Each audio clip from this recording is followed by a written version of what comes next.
Hey guys, thanks for joining us on this special episode, and don't forget to support our Patreon. Just $1 or more will get you early access to all of our content as well as other special features. Enjoy the show!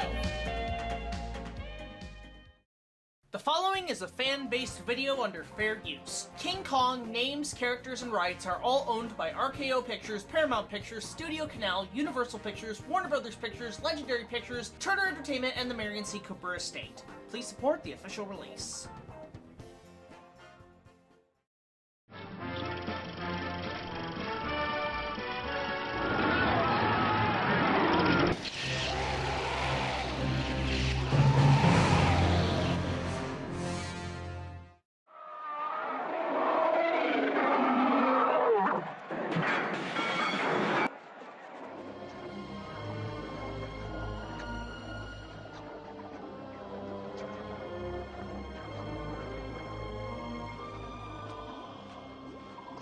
Hey guys, it's Jack, and we're back with another episode of the King Kong review series. And today we're actually following up with the previous episode with another segment of Behind the Gates.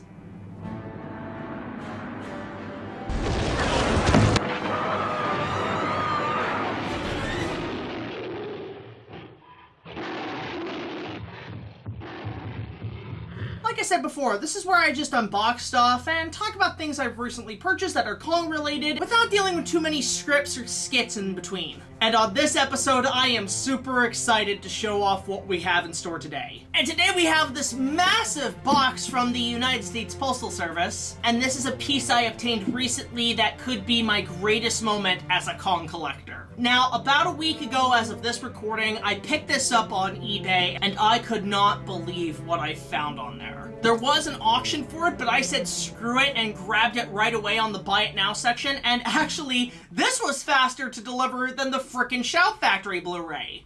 Takes us way outside the shipping lanes. I won't sail blind in these waters. But what we have inside here is a huge piece of Kong history. I'm not kidding. What you're about to see is gonna blow your mind. So unlike last time, I'm not going to be using my dagger. Instead, I'm just gonna be using a box cutter.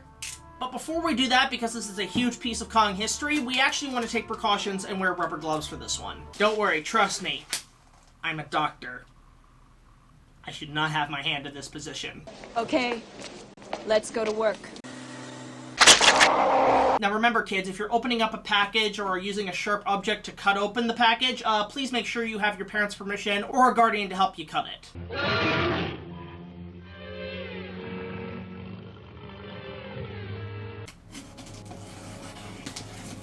Alright, so let's just see what's inside here first. First of all, there's a bunch of garbage bags. So the person who sent me this actually padded out the package so it wouldn't get damaged. I make garbage! Now, I should point out to everybody that I could not believe I got this. This is a huge piece of King Kong history. What I'm about to show you is a screen-used prop.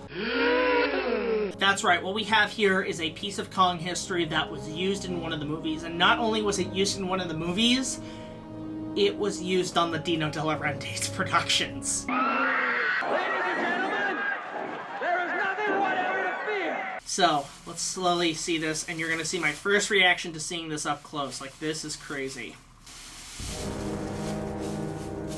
Oh my god! Oh my god! Whoa!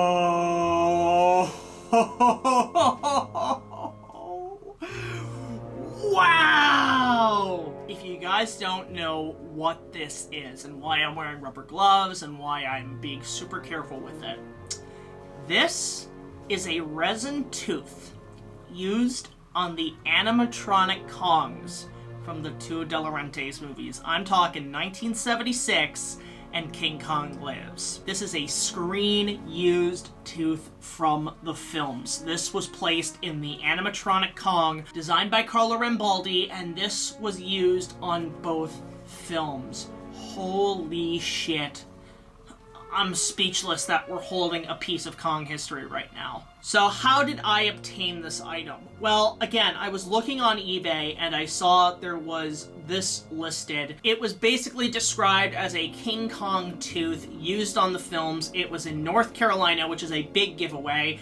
The buyer had it there. He said he kept it in a box for like 35 years after the movie's wrapped, and he just decided to sell this. Now, I picked this baby up for $200 with shipping, and I could not believe I got it for that price. Now, the tooth, obviously designed by Rambaldi, is made out of resin, and it's hollow, so that way they can easily stick it into the mouth of the beast. I guess they had like metal rods that they would kind of shove the tooth in to keep it kind of stable, but as you can see, it's lasted in pretty good condition for the last 35 years on this planet. Like, the story goes is that this tooth was made out of the same resin casts as the animatronic, the full-scale animatronic Kong. What we have here is essentially a tooth used mostly on King Kong Lives, but it actually might have been a recycled tooth from the 70s Kong, from the animatronic used there. Now, unfortunately, there's no certificate of authenticity because this was sold on the public market and not a prop auction, but there have been instances of some of the Kong 76 props actually being sold in prop auctions, one of which being the apparent stolen glass eye from the Styrofoam Kong from the 76 remake that actually ended up in the auction, as well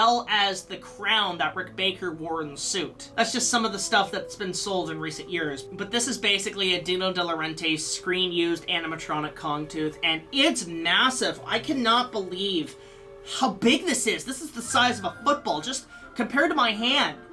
Look how big his fucking tooth is. This is actually a fang, so this is not like the other teeth. I'm gonna guess either the bottom left fang. I'm not 100% sure on that. Again, this does not come with a certificate of authenticity, but the guy actually had photos and evidence showing that where he got it, and I thoroughly believe this was used in the film. But this is incredible. The fact that we have a piece of Kong history in our hands right now is unbelievable. Now, in terms of the history of the animatronic Kongs, I do have plans to discuss the props of the productions later on in future Kong reviews, but to make it simple, I'll give you guys the short and skinny version of the story.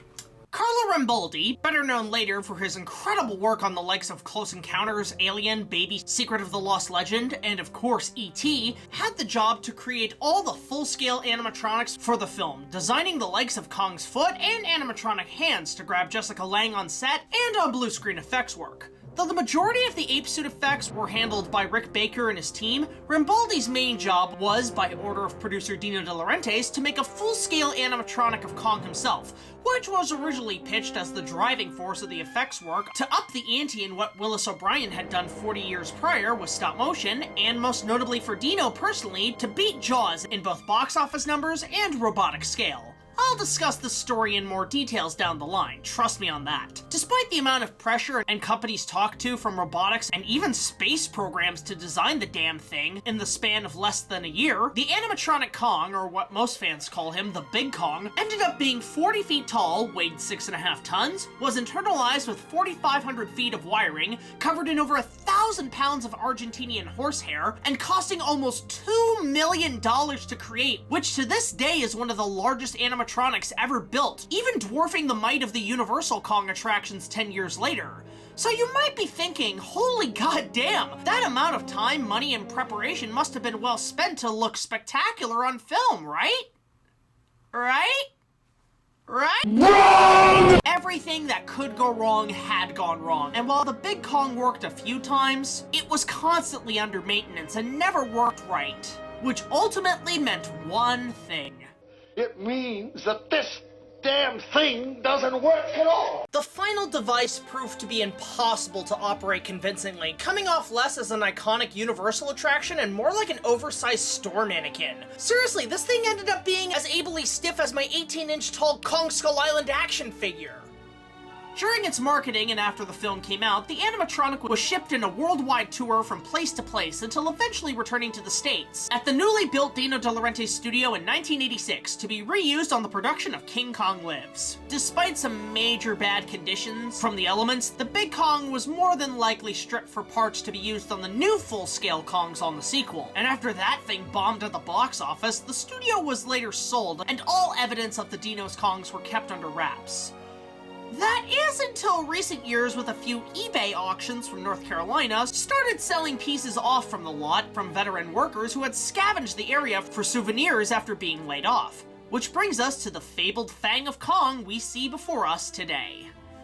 So there's the simple history of the animatronics from the 76 film and where they ended up, but what we have here is one of the pieces honestly left from it. And it's an amazing wonder that we have a piece of it here in our collection that will be proudly displayed in my personal film memorabilia collection. I'm gonna get a stand for it, and I'm also gonna get a plaque made, as well as get a glass case to put this in to keep it preserved, because what we have here is a huge part of not only Kong history, but cinema history in general. And I cannot believe we managed to obtain this. I would love to get more props from the films down the line, but for now, this is as good as it's ever gonna get. This is the crown jewel of my collection, and I will cherish this forever. So let me know, guys, what you think about this huge tooth that was used on the animatronic Kong, and what's one prop from your favorite film that you would like to own in your collection, either screen used or a replica. So until the next video, like, comment, subscribe, and I'll see you guys later. This is BigJackFilms signing off saying, here's the big one.